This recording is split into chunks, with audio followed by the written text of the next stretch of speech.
Good afternoon, everyone. This is Yugesh Shakya, and I'm here to report on Chinese housing markets. China, as you all might know, has undergone an unprecedented economic growth. In about 30 years, China has come from being very poor and isolated as a nation to today being one of the most powerful countries in the world. This government-controlled economy, through its strictly managed policies, has become the second largest economy of the world. The rate at which this economy is growing is unmatched by any other developed country. Today, though, there are rumors of a housing bubble in China. China is undergoing the largest urbanization in the history of the world. They plan to bring all their citizens from rural areas to live in these new cities that they've built.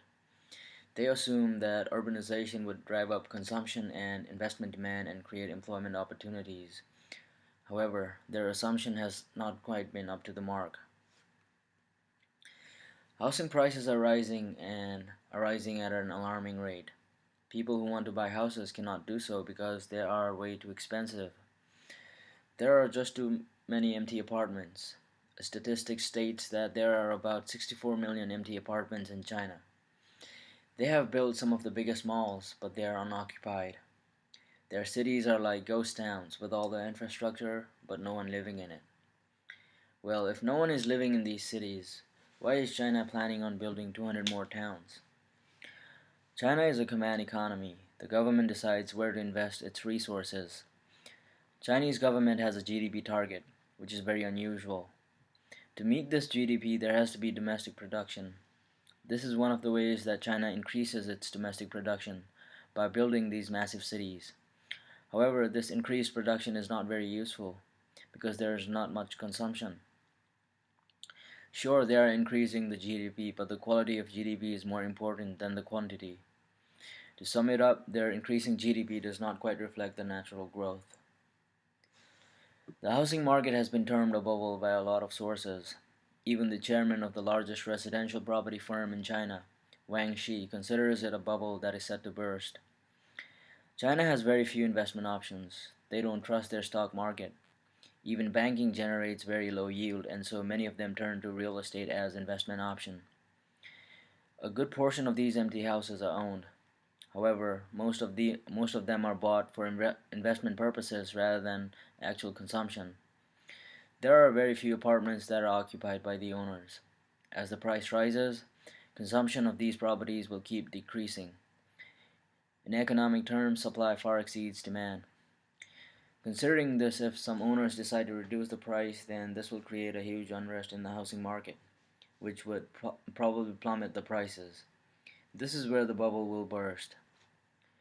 The Chinese economy is strong, and so many believe the bubble won't burst anytime soon. However, if this continues, most believe that this market will crash. What would happen if this bubble bursts? Well, to start off, those who invested in these properties will lose a lot of money.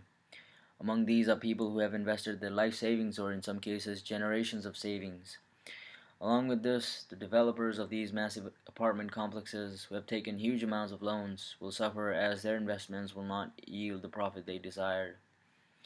They will face problem with debt payment, indicating a debt crisis which would eventually affect the whole economy.